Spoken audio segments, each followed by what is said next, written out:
مباشرة من وراء ما حطيت الفيديو ديال الحفلة اللي كنت درت في الحديقة بمناسبة الوصول ديالي ل 10,000 متابع. وصلتني واحد الرسالة من عند واحد المتابع اللي كان المضمون ديالها كالتالي: السلام عليكم ورحمة الله وبركاته. عليك يا أخي أن تتفقه في دينك وأن تتعلم ما خلقت له وأن تصبر على ذلك حتى تؤدي الواجب على علم وعلى بصيرة. أما بعد فأريد أن أقول لك: رأيت في أحد المقاطع لديك عندما وصلت إلى 10,000 متابع بفضل الله ثم بفضل المتابعين أنك شغلت الموسيقى. هكذا يكون شكر الله وطاعته بما أولاك به، فحاسب نفسك قبل أن تحاسب وزن أعمالك قبل أن توزن.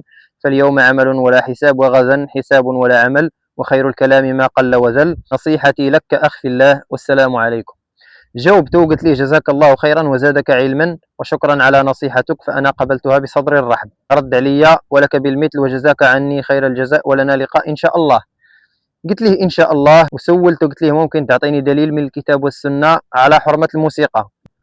وكان الهدف ديالي من هذا السؤال اللي سولته باش نعرف هذا السيد شنو عنده، واش عنده أدلة قاطعة ولا غير كيهضر. من بعد شي يومين تقريبا جا عندي الكروسه البلاصه فين كنخدم وسلمني واحد الرساله، قال لي: هاك هاد الرساله قراها ورد عليا. وكان المضمون ديال الرساله ديالو كالتالي: بسم الله الرحمن الرحيم، الحمد لله الذي خلق الانسان وكرمه وهداه الى خير والهمه. اخي في الله، سنتحدث اليوم عن الموسيقى التي اشغلتنا عن ذكر الله وتلاوه كلامه عز وجل، والتي صارت تمنع وصول الخشوع الى القلوب وتدبر اياته، واضرارها كثيره ومتنوعه. وقد قال تعالى في محكم تنزيله: ومن الناس من يشتري لهو الحديث ليضل عن سبيل الله. قال ابن مسعود وابن عباس رضي الله عنهما: لهو الحديث هو الغناء. وقال النبي صلى الله عليه وسلم: ليكونن من أمتي أقوام يستحلون الحر والحرير والخمر والمعازف. رواه البخاري. قالوا: قرن المعازف بالخمر والزنا دليل على التحريم. أما من أقوال بعض العلماء، قال الإمام أحمد: الغناء ينبت النفاق في القلب كما ينبت الماء البقل. وقال ابن القيم: الغناء رقية الزنا. خلاصة القول: الذين آمنوا وتطمئن قلوبهم بذكر الله، ألا بذكر الله تطمئن القلوب.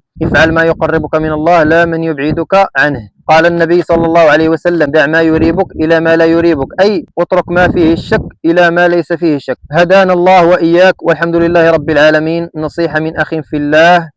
هو قال السميه ديالو ولكن انا ما غاديش نقولها. جزاه الله خيرا. ومباشره من بعد شي ساعه تقريبا ولا جوج عاود جاب لي هذه الرساله الاخرى اللي هي طويله بزاف، يعني ما غاديش نقدر نقراها الا قريتها، فالفيديو غادي يوصل ل 10 ديال الدقائق.